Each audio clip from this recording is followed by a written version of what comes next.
and Brazil high levels of infections and fatalities resulting from mutating strains of the virus.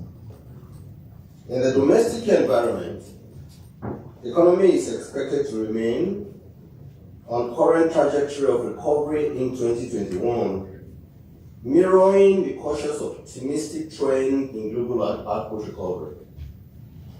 The committee reviewed the developments in the global and domestic economies in the second quarter of 2021 and the outlook for the rest of the year. 10 members of the MPC were present at this meeting. The global economic development. The committee noted that while the vaccination against COVID-19 is drastically reducing fatalities across several economies, the recovery remains uneven and is tilted against developing economies compared with developed economies with better access to vaccines. Other emerging market economies with strong manufacturing capabilities, like China, are also on the verge of full recovery. Accordingly, the International Monetary Fund, the IMF, revised global output growth for 2021 to 6%. This represents an upward revision of 0.5 percentage points compared with the earlier projection of 5.5%. The projection is, however, dependent on the efficient deployment of COVID-19 vaccines and sustained policy support across economies to strengthen the recovery of global output growth. Prices, however, are expected to rise globally due to the massive monetary and fiscal injections in several countries to mitigate the impact of the pandemic in several countries. The MPC noted the gradual recovery of prices, especially amongst some developed advanced economies, as inflation continued a steady movement towards the long-run objective of their central banks. It is expected that inflation may reach the long-term objective of several central banks in the medium term as economic activities continue to recover as more people are vaccinated.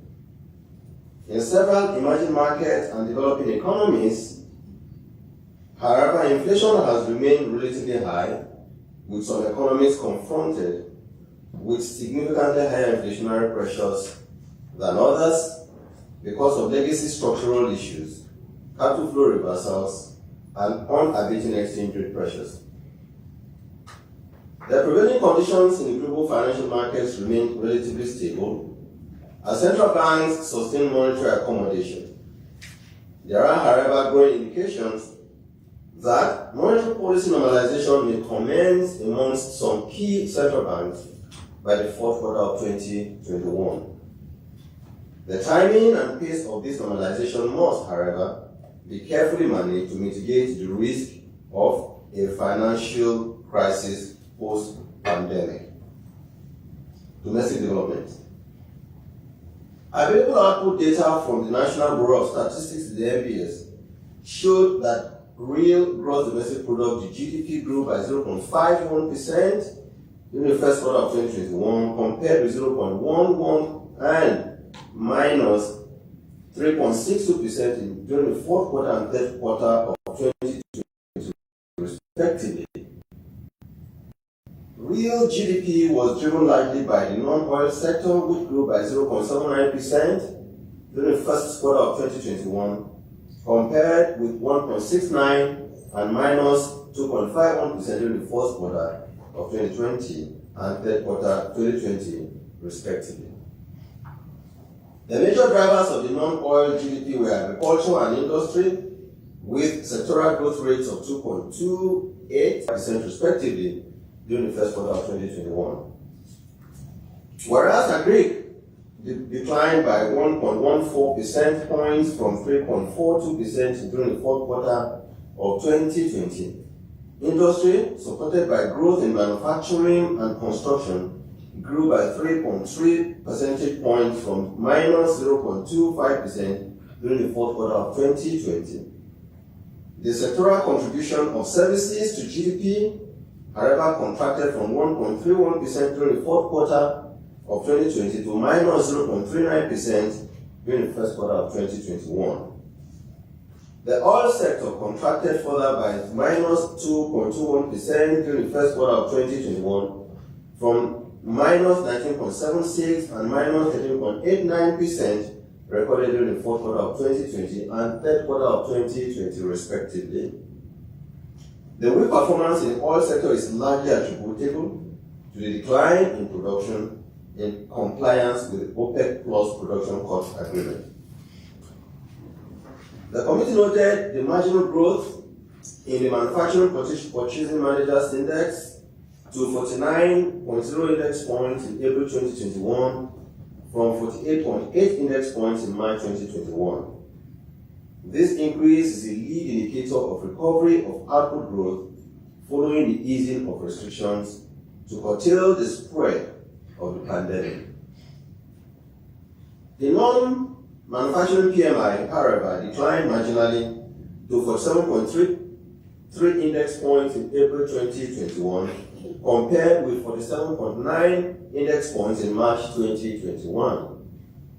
The employment level component of the manufacturing and non-manufacturing PMIs rose moderately in April 2021 to 46.5 and 48.2 index points from 45.9 and 47.7 index points in March respectively. Committee noted the moderate decline in headline inflation year on year to 18.12% in April 2021 from 18.17% in March 2021, following 19 consecutive months of continuous rise. The decrease was driven by a marginal slowdown in food inflation to 22.72% in April 2021 from 22.95% in the previous month. This was partly attributed to the bank's massive interventions in various sectors of the economy to stimulate aggregate demand and boost production, particularly for small and medium enterprises. The MPC, however, noted that headline inflation remained well above the ceiling of the bank's 6 to 9% inflation target corridor as a result of a combination of factors including the heightened security tensions in the country and deteriorating public infrastructure.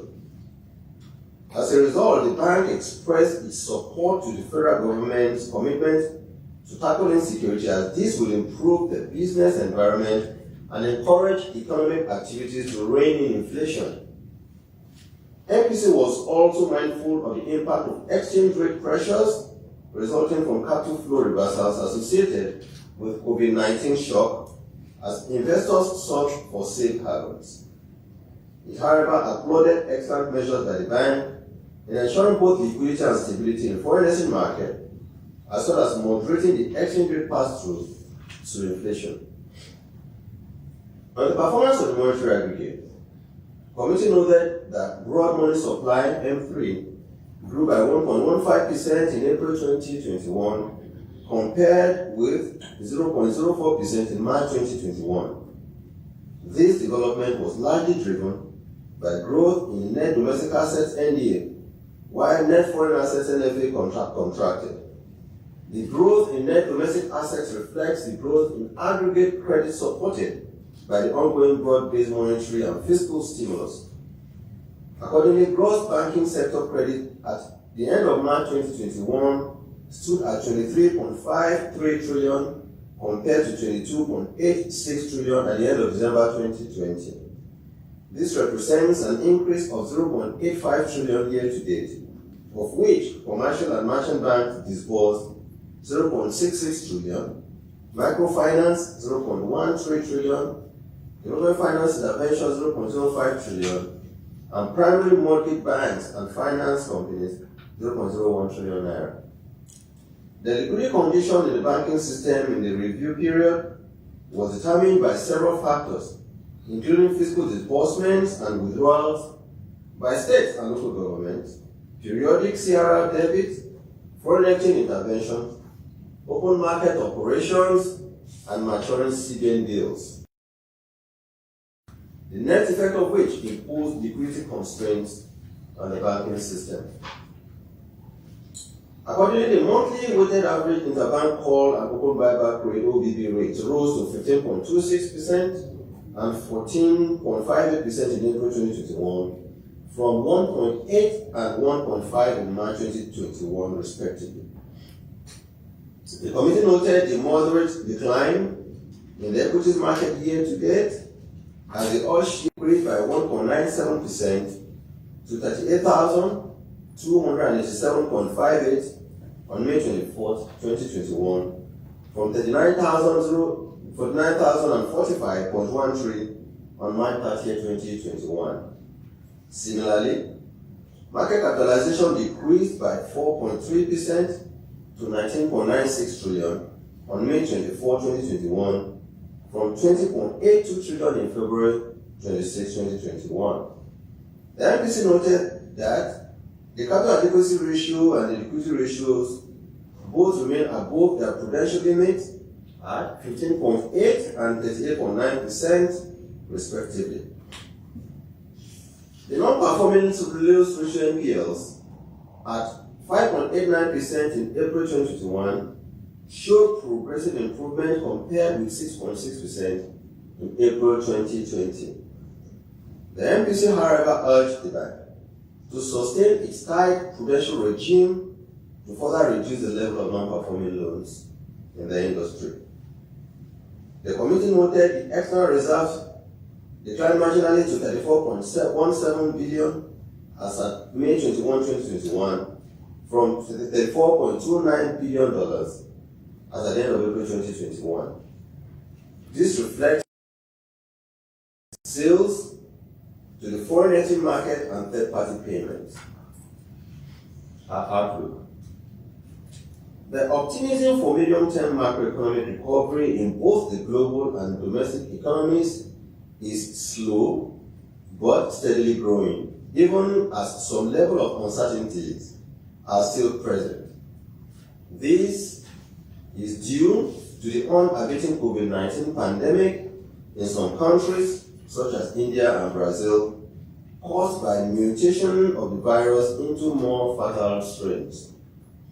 In addition, the recovery is uneven and seems to be more likely to countries that have high vaccination rate than those less vaccinated from the effects of the more fatal strains of COVID-19 disease. As conditions improve, however, central banks of the advanced economies are beginning to signal the possible shift in monetary conditions when normalization of monetary policy commences by the fourth quarter of 2021. Available data and forecasts for key macroeconomic variables for the Nigerian economy suggest that output growth will continue to recover for the rest of 2021. This is premised on the continued support for agriculture to improve food supply, rein in inflation, and improve employment. Others include efforts for both the monetary and fiscal authorities to improve infrastructure in the country. The forecast for the Nigerian economy for 2021 is thus strong domestic push to support recovery, particularly to ensure an end to insecurity in the country. Consequently, as the productive capacity of the economy improves and the supply chain fully restored, we expect inflationary pressure to begin to ease as the supply of goods and services offset demand. The committee's consideration. At this meeting, the MPC recognized that the twin problems confronting the Nigerian economy and that must be addressed relates to stagflation caused by rising inflation with output, in this case GDP, contracting at the same time. Committee further recognized that the strategy put in place to rein in inflation through the use of series of administrative measures by the bank to control money supply through liquidity mop-up in the banking system had started to yield results. It also recognized that measures put in place to stimulate output growth through the use of its intervention facilities to inject liquidity into employment-generating and output-stimulating initiatives like the Agro-based program, targeted credit facility, and ACSMI's agric small and medium enterprise equity investment scheme had started to yield results. In the view of the MPC, although the economy had successfully exited the recession, the recovery was very, very fragile, given that the GDP of 0.1551% was still far below population growth rate. Committee therefore was of the view that there is a strong need for the monetary authorities to consolidate on all administrative measures currently being taken, not only to rein in inflation, but also on the actions so far taken to spur output growth. According to the committee, such measures include boosting consumption and investments, as well as diversifying the base of the Nigerian economy through FX or forex restrictions for the importation of goods and food products that can be produced in Nigeria.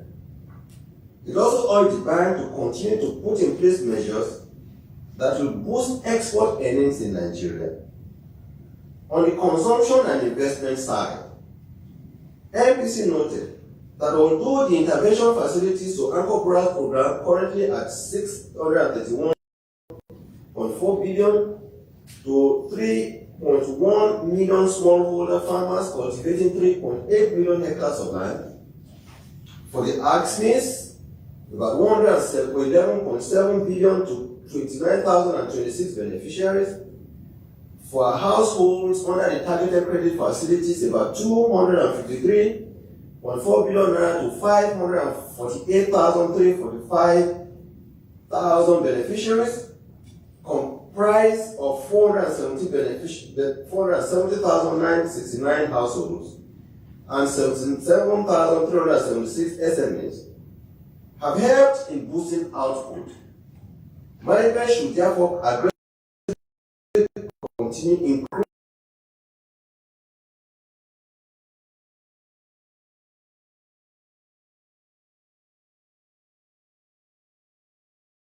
2.1 billion naira has been disbursed to 7,057 beneficiaries, of which 4,411 are individuals and 2,646 are SMEs.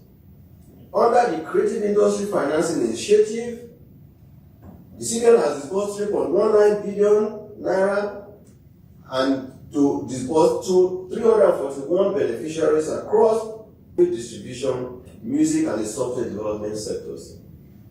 Under the 1 trillion naira real sector intervention, 856.3 billion has been disbursed to 233 real sector projects, of which 77 are in light manufacturing, 36 in agro-based industry, 30 in services, and 11 in mining. Under the 100 billion naira healthcare support intervention fund, 97.4 billion naira has been disbursed to 91 healthcare projects, out of which 26 are pharmaceuticals, 65 hospital services. Also, the sum of 232.5 million naira has been disbursed to 5 beneficiaries under the CBN's healthcare grant for research on COVID-19 and Lassa fever. Under the National Mass Metering Program, the CBN has disbursed 35.9 billion naira to 9 discos for the acquisition of 656,752 electricity meters. And under the National Nigerian Electricity Stabilization Facility, 2 NEMS, 93.8 billion naira has also been disbursed to 11 distribution companies. The committee members applauded government's efforts in combating the headwinds imposed by the pandemic, and urged that going forward, government should avoid an entire nationwide lockdown like was experienced in 2020, as this will reverse the wholesome gains jointly achieved between the government and the central bank since the outbreak of this pandemic. The MPC carefully assessed the options on direction of policy in the short to medium term. It reappraised current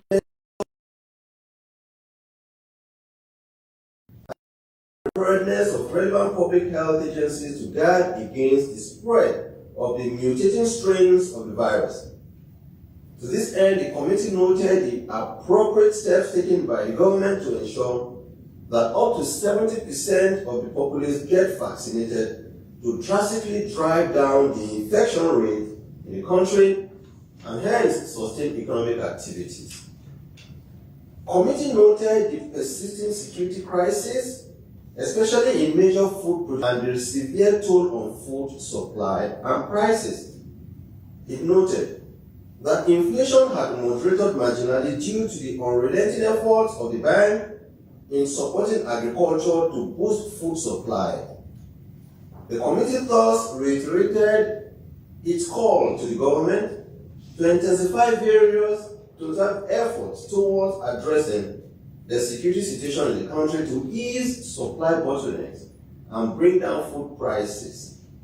The MPC further noted government's commitment towards investing in public infrastructure despite constrained fiscal position, and urged a continued focus on this objective while exploring the option of effective partnership with the private sector as improved road networks, telecommunications and power supply will greatly and positively impact the supply chain and moderate price developments in the country. It further noted the need for collaboration with Nigeria's huge diaspora through the issue of diaspora bonds targeted at specific infrastructure projects. Even as the committee noted that the public debt stock was currently high, it was of the view that project-specific diaspora bonds issues could conveniently pay itself back without imposing a burden on government finances. It noted the complementary role this would play in boosting foreign exchange supply, in creation to reserves, and easing of the current exchange rate pressure. The committee noted that the equities market remained in a comfortable place, an indication of investors' confidence in the stability of the Nigerian economy in the medium term. The MPC thus urged the bank to maintain its collaboration with the fiscal authority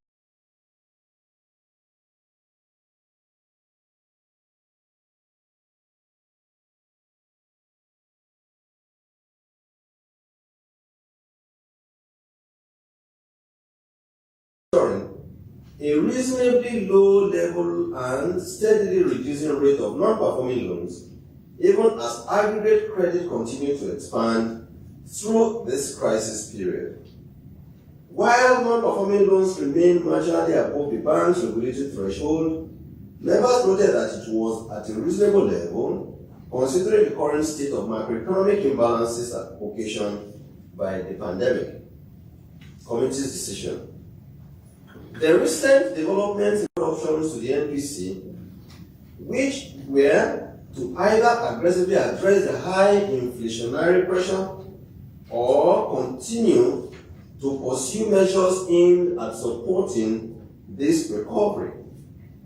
Whereas the committee remained overwhelmingly committed to supporting the efforts of the federal government in ensuring full restoration of the productive capacity of the Nigerian economy, members remain focused towards achieving price stability in the short to medium term. The MPC noted that economic growth could be hampered in an environment of unstable prices. To this end, the choice therefore was between loosening the stance of policy to ease credit further or tighten to moderate price development or maintain a hold stance in order to allow previous policy measures to continue to permeate the economy while observing global and domestic developments. Committee noted that an expansionary stance of policy transmit to reduce pricing of the loan portfolios of deposit money banks and result therefore in cheaper credit to the real sector of the economy. On the converse, this expected transmission may be constrained by security challenges and infrastructural deficits. On the other hand, while the contractual stance will only address the monetary component of price development, supply-side constraints such as the security crisis and infrastructural deficits can only be addressed by policies outside the purview of the central bank. A tight stance in the view of members of the MPC will also hamper the bank's objectives of providing low-cost credit to households, to micro, small, and medium enterprises, to the agricultural and other output growth and employment stimulating sectors of the Nigerian economy. Based on the above considerations, the MPC made the decision to hold all policy parameters constant. Committee thus decided by a unanimous vote to retain the monetary policy rate at 11.5%. In summary, MPC voted as follows: 1. Retain MPR at 11.5%. 2. Retain asymmetric corridor at plus 100 and minus 700 basis points around the MPR. 3. Retain the CRR at 27.5. And 4. Retain the equity ratio at 30%. Thank you most sincerely for your attention. Thank you, Governor. Central Bank of Nigeria. That is the communique number 136 of the meeting of the Monetary Policy Committee of the Central Bank of Nigeria, delivered by the Chairman of the MPC and the Governor of the CBN, Mr. CON. Now, we'll take some questions. We'll take some questions, and as usual, a number of the correspondents sending questions from their bases. As we, due to COVID-19, we will be able to accommodate all of them. Now, for those ones here, you will tell us your name, the media house you represent, and your question, but please keep it simple. Thank you. Thank you very much, sir. Good afternoon, Governor and officers observed. I am Nancy, the Executive Producer of Moneyline Nigeria IT. Governor, you alluded to the positive, though fragile movement we saw quarter-on-quarter GDP from 0.11% in Q4 to 0.51% in Q1. The surprise to many that have forecast a negative GDP in 2021. What are your views really on this Q1 GDP data? Because we saw that some sectors were still lagging. The second question is, what actions will you undertake to ensure that these indices remain positive? Because it's fragile, so there is, if we are not really careful, we may actually also fall into a negative position. So what is the MPC, or what did you discuss at the meeting to make that these indices remain positive going forward, since you are pro-growth? The third question is the rate of inflation, which you talked about, in fact, stagflation, and all through your communique, you're talking about insecurity. So I really want to know what your wholesome views are concerning insecurity in the country. Thank you, Governor. Good afternoon, Governor, and all protocols strictly observed. My name is Leah Petunga-Wachinde from the Nigerian Television Authority. Since we're still talking pro-growth, last year, February to be precise, Governor, you announced some numbers of stimulus for small businesses and households impacted by COVID-19, and also granted a form of forbearance. Now, this year, you also announced a 5% rate on CBN interventions to continue all through March 22. But then, your pro-growth and small businesses mostly are complaining that loans given to them through they are demanding much higher lending rates. Can you speak to us on some directives given to the banks on this issue? And also last week, the global economy witnessed a lot of ripples from the cryptocurrency market, and you in particular announced some policy decisions some weeks back. So some people praised the CBN for announcing those decisions, and of course leaders of the banks using the banks and payment infrastructure to conduct their businesses. You came up with some issues that have got a lot of people talking. Can you confirm if your stand has actually protected the market? Thank you. Good afternoon, Governor and the team. My name is General Joseph. I work for Arise News. Still talking about pro-growth, Governor. I'm sure you feel very elated knowing that the GDP growth for the first quarter of 2021, agriculture was a part of it. So what would you be doing differently really to drive some of the bank's intervention, and how do you hope to convince people who know that these interventions are not free money, they are loans? How would you convince them to pay back or come and access these loans? And secondly, Governor, it's been observed that the official exchange rate has not been updated daily on the bank's website. And we know that some people have linked this to pressure on Forex. You alluded to it when you were speaking, but it's certainly a matter of concern right now. What is the Apex Bank's position on the exchange rate? That's one. And secondly, can we speak to availability of Forex? Good afternoon, Mr. Governor. All protocols be observed. My name is Raham Asiri, for Radio Nigeria. Still talking about loans, you were quoted in some media reports stating the bank's goal to recover the loans extended to state governments as budget support facilities. Please, I'd like to know if you have commenced the process or the bank has decided to solve it. Pedal a bit and give them some time. Thank you. Thank you. Good afternoon, Mr. Governor. My name is James Imejo. I work for this day. My question centers around the CBN's Naira for dollar policy. This policy ought to have come to an end by 8th of May, but it has now been elongated indefinitely. Could you assess it and tell us what impact it has had? Thank you, sir. Okay, Governor, some of those questions, like I said, in the Senate.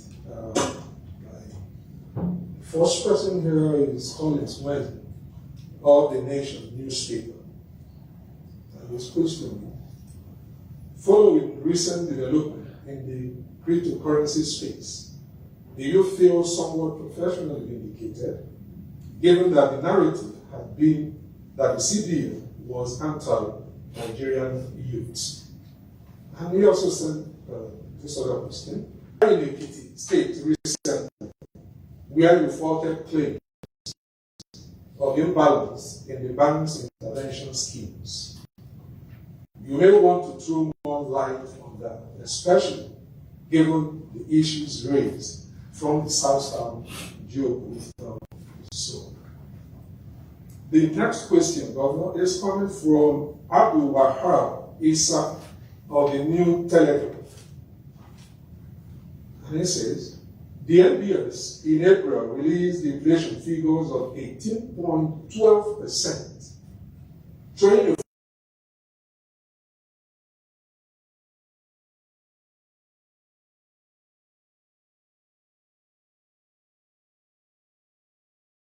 with the performance given the level of intervention which the bank has put in place. And finally, from Sunday Michael of Daily Trust newspaper. Mr. Governor, the CBN is adopting various measures that have helped to stimulate output such as credit to SMEs through ADP, targeted credit facility, and the actions. Now that the CBN, what does CBN intend to do? Thank you, sir. Well, thank you very much.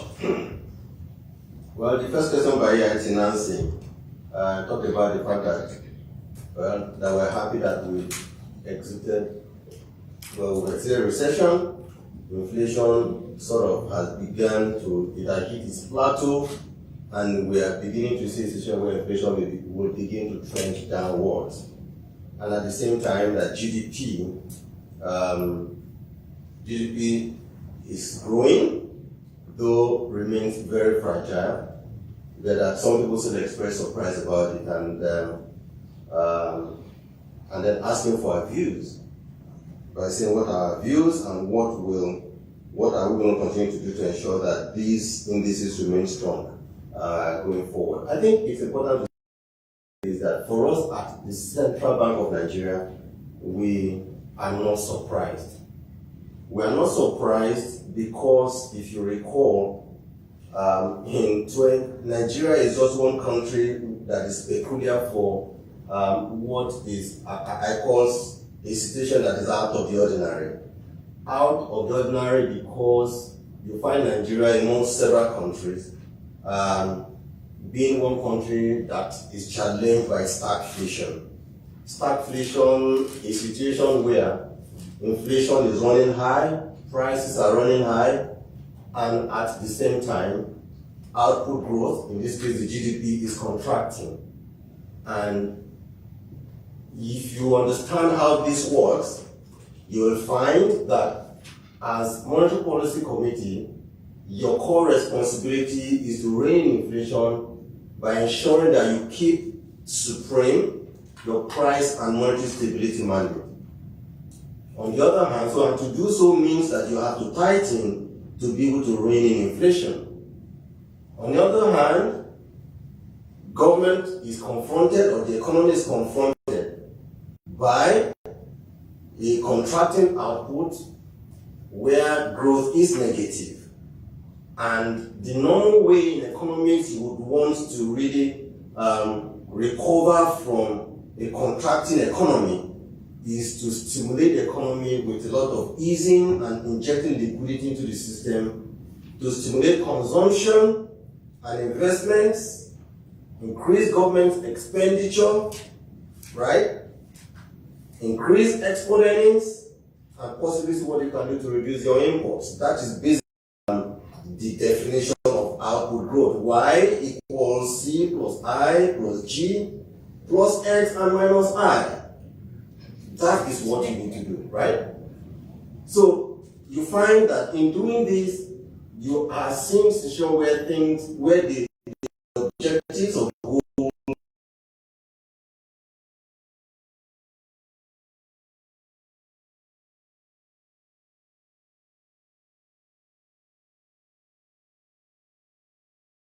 to be pro-growth, so as to continue to see what can be done to accelerate output, but at the same time we are going to keep our eye on whatever can be done to rein in inflation.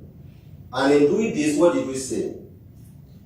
Monetary policy came up at that meeting, last meeting, and said, the penultimate meeting we said we are going to adopt a systematic synchronization of monetary policy variables, right? That will help in inflation, but at the same time boost output. At the last meeting, we also said we will go ahead to look at monetary policy and encourage the management to say,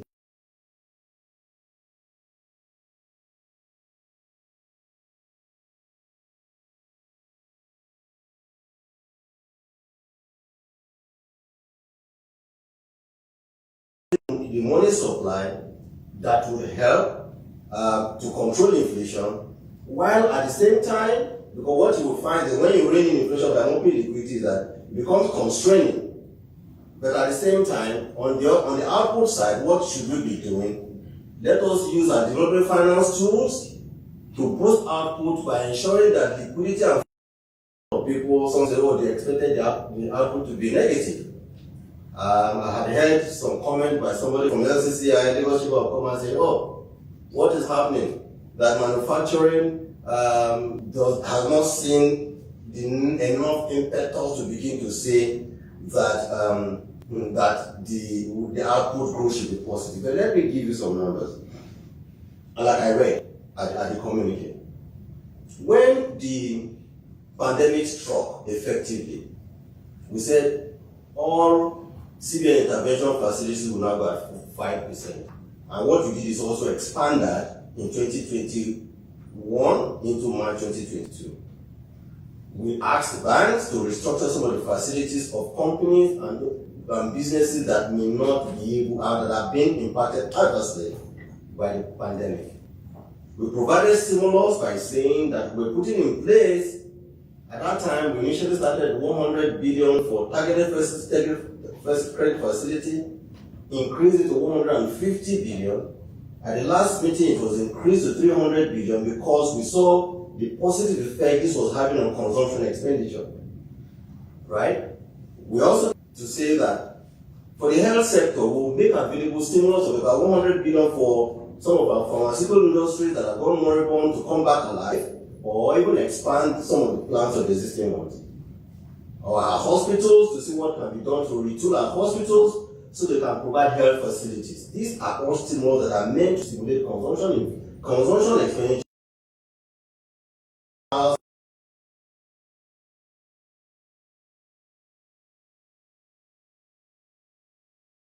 And investment. If we inject liquidity in that direction, normally what will happen on the result side is that output will grow.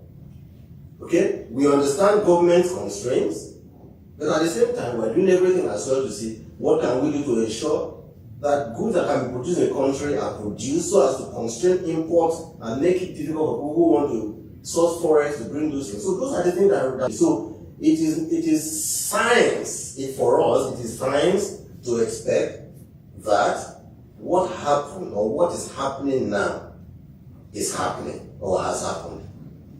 On the manufacturing agric sector, where Lagos Chamber of Commerce Amuda was talking about, we made available 1 trillion naira.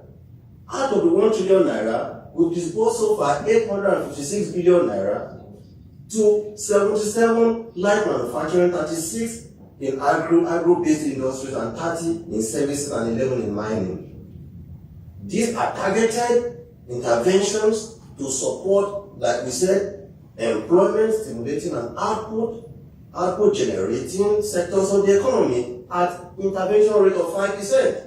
Because these were funds that came in through the CBN DCR facility. So it's not surprising that we're seeing what we're seeing now. So but what monetary policy decided we should be doing today is to say, how should we proceed? What are those indicators that led to us having this kind of results? And that is why monetary policy said, hey, let's hold, look at those items, inflation, continue administrative measures. On the output side, continue to use your interventions and subsidized interest rates to boost agriculture, to manufacturing, to the targeted credit facilities, to make sure that we're able to stimulate consumption and investment that will ultimately yield a positive result in growth for the economy. Indeed, out of the targeted credit facility that we have, almost the whole of 300 billion has now been disbursed, and we're expecting the Monetary Policy Committee has encouraged the management to increase it even to 400. So what does that also mean? More money is going to be made available to households for them to go back to business, which will ultimately yield employment and also grow our economy.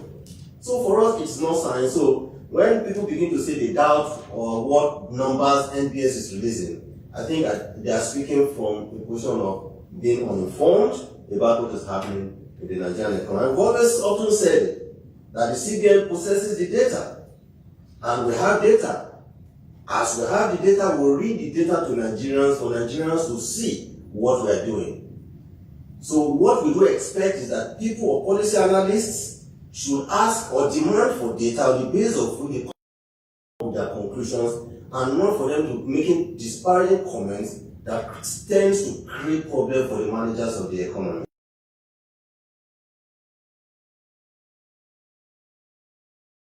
security challenges and the economy. Naturally, there is interconnectivity between security and economy. For an economy to grow, or if you expect an economy to grow, the level of insecurity must be low. Because if there's high level of insecurity that results in the kind of situation we are seeing today, then the economy will suffer if we are putting in place to resolve the problem. So, but I had heard last week after the National Security Council meeting, the Chief of Defense Staff had come up to say, and to assure us that everything is being done. He talked about the fact that the military has made some successful inroads into the north central part of the country.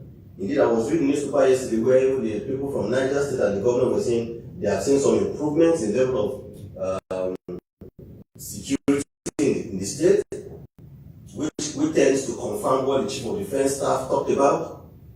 And he also talked about the fact that in the northwest part of the country, that efforts have been made as well to correct some of the security challenges in those areas. Yes, they have not fully completed that assignment, but at least we've seen that they are making some progress. He also alluded to the fact that efforts will now be targeted at the southeastern part of the country and the southwestern part of the country, or the northeastern part. So, I'm optimistic.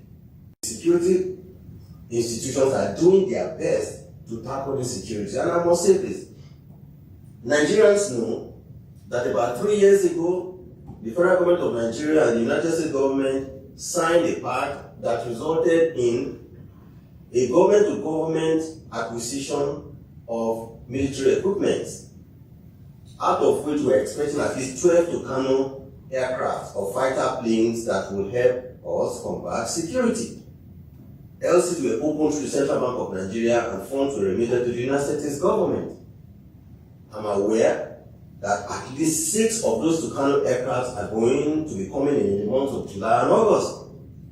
And I therefore would like to appeal to our brothers who decide that they want to live in the bushes and forests, that they should please begin to retreat, drop their arms, and come and embrace Uncle Bora's program. If they do so, it will help them. But if they choose not to do so, then they will be confronted by security as this battle continues. So I'm optimistic that before the end of the year, around the end of the year, the security challenges that confront the country will substantially abate. The third question talked about NTA, that in February the CBN announced a number of stimulus to SMEs and that yes, we've announced 5% extension. We said, like I read earlier about the various interventions that we have put in place. And we said, for us, our 5% for CBN intervention facilities will extend it to next year. The banks are asking for their loans to be paid back. In any case, the banks, I must admit, are seeing that there's some improvement in the economy, fragile as it may be. There's some improvement. Crude prices have gone up. So business activities are beginning to regain energy again and life. So if the banks ask for the repayment of their facilities, I think it will be justified. You raise the issue of interest rates, that the banks are charging higher rates. If we admit as CBN that we are controlling only supply. If we control only supply, and the banks raise interest in what I can call non-employment generating sectors or non-output generating sectors of the economy, we can't force them because we have our own intervention facilities, right, that are meant to target agriculture and all those SMEs and targeted households, which are meant to stimulate employment and also stimulate output for the country, and we can always make those facilities available at maximum 9% interest rate. So we know what we're doing. That are finished goods. You want to think that what you want to do is to just import anything and everything from out of the country to the country, then you pay the price. That is all I can say. The fourth question talked about issue of cryptocurrency and all that. No, I mean, it's not about being vindicated and all that.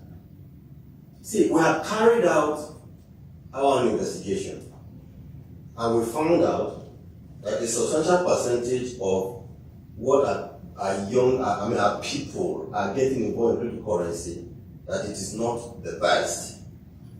Don't get me wrong, some may be legitimate, but I am standing and sitting before I say most are illegitimate.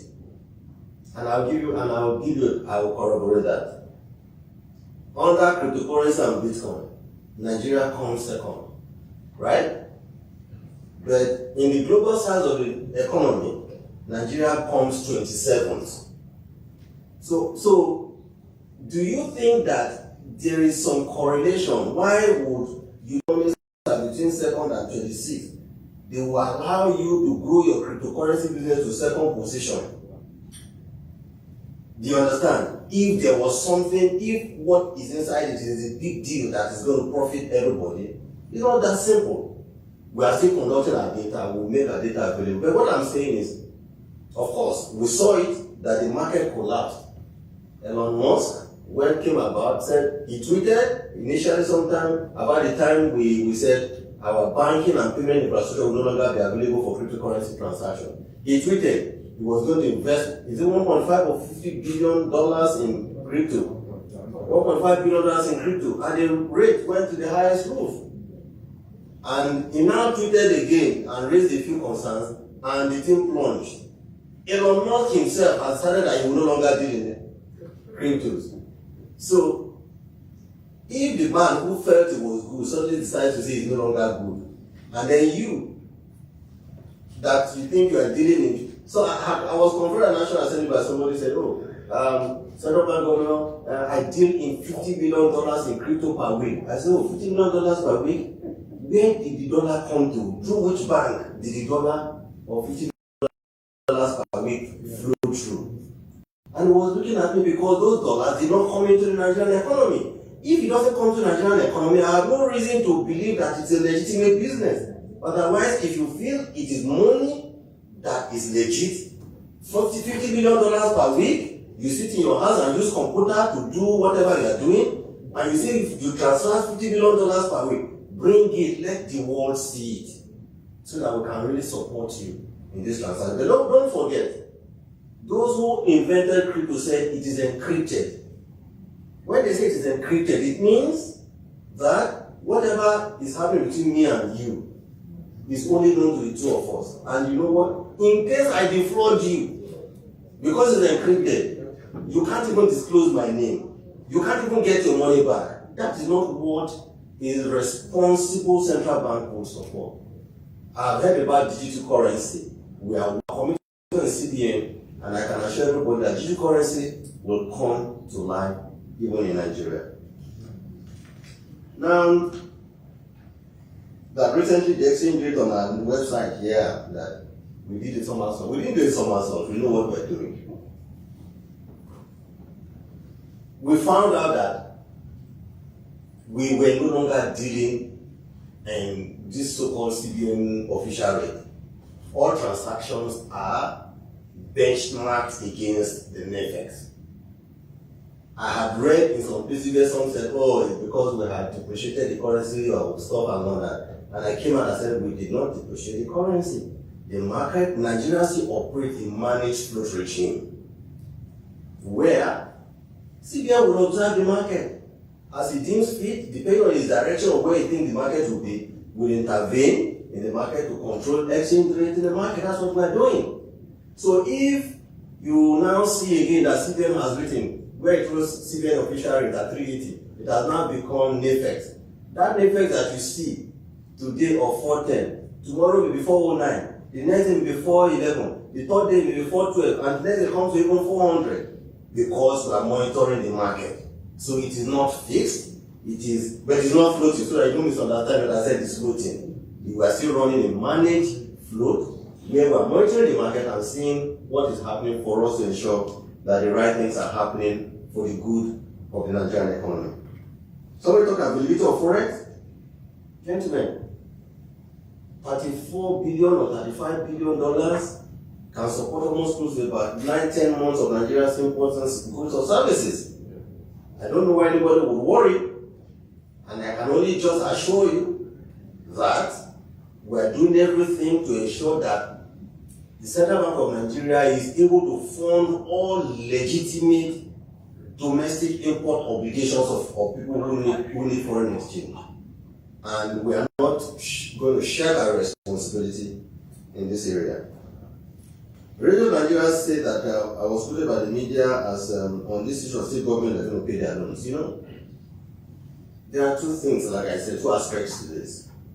There are intervention facilities granted by the bank, and there are bilateral facilities granted by the deposit money banks to them. They went to deposit money banks, they asked for loan, they signed the offer letters with those banks, they gave the ISPOs to the Federal Minister of Finance that on a monthly basis, the Minister of Finance should deduct from their monies and pay the banks for the loan they have taken. And I am aware that the banks have written to finance and they have copied me that they want their money. If it was a bilateral loan agreement, in fact, there's privacy of contract here, I'm not part of it, so they should pay their loans. On the CBN intervention facility to the state governments, we're engaging National Economic Council, and CBN is also insisting on his loan to be paid. But depending on the outcome of engagement between Central Bank, Finance, and National Economic Council, we will begin to take the money. But in any case, it's good for you to be a good debtor. When you take a loan, you pay. So that when you go back to the bank, you can get. If you pay, you will never smell the doorstep of the banker again. Now, the Naira for dollar scheme, yes, we extended it indefinitely. Why? Because we feel that we need to encourage diaspora remittance into Nigeria. Don't forget, I keep saying that I've been reading that the size of diaspora remittance to Nigeria is almost 24 billion or something 30 billion. But in the past, I've not seen it. But I'm trying to see how I can see it. And the only way I can see it is that I should encourage those who think they want to hide to bring it out. So that is like an incentive, like a promo. And we decided we're going to do the promo so it can continue, so we can continue to see the flows coming in. And we're hoping, and we have seen the trend that it is rising. Listen, we did this because we feel other countries are doing those kind of incentives.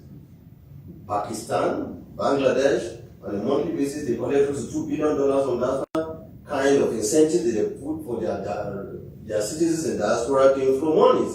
And so nothing is wrong with that, and we will continue to do whatever needs to be done to encourage diaspora remittance, because it's one of the 4 areas through which we can encourage flows into the country for us to meet our obligations. Okay, I responded on cryptocurrency. Ekiti State. Oh yeah, we were in Ekiti State, and I was responding to the accusation that our support is tilted to a particular section of the country, and I debunked it because, like I said, close almost about 600 billion or so or more had been disbursed to various interventions of the Central Bank of Nigeria, and out of that, at least 300 billion, and we give data that 300 billion has been disbursed to the southern part of the country. Yes, we've been to Niger, we've been to Kebbi, we've been to Gombe, we've been to Katsina to launch our pyramids and the 2021 planting season. We were at Ekiti last week. Sometime this week, I will also be in Rivers State to launch one of our agricultural plants, which is one of the biggest starch processing plants in Nigeria. And what does that mean?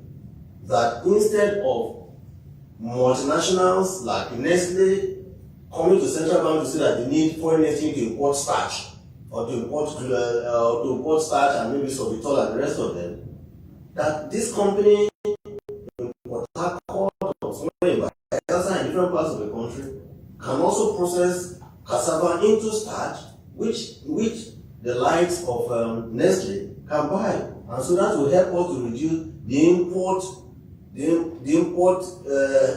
drive for people to begin to say they want to import starch or sorbitol into the country. So it is for our own selfish purpose that we are doing that, because we want to see to how we can produce and consume what we produce in Nigeria, rather than we can create employment and boost output with those. Daily Trust, Nigeria Bureau of Statistics released inflation numbers. I responded to that.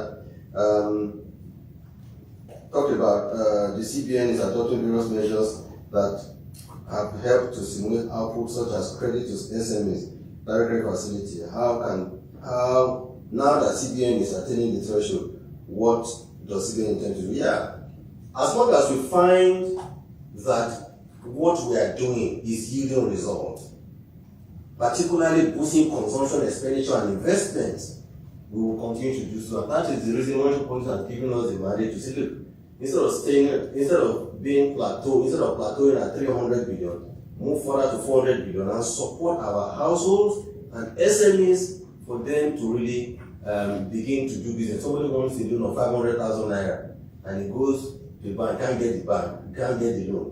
We will make this available for them.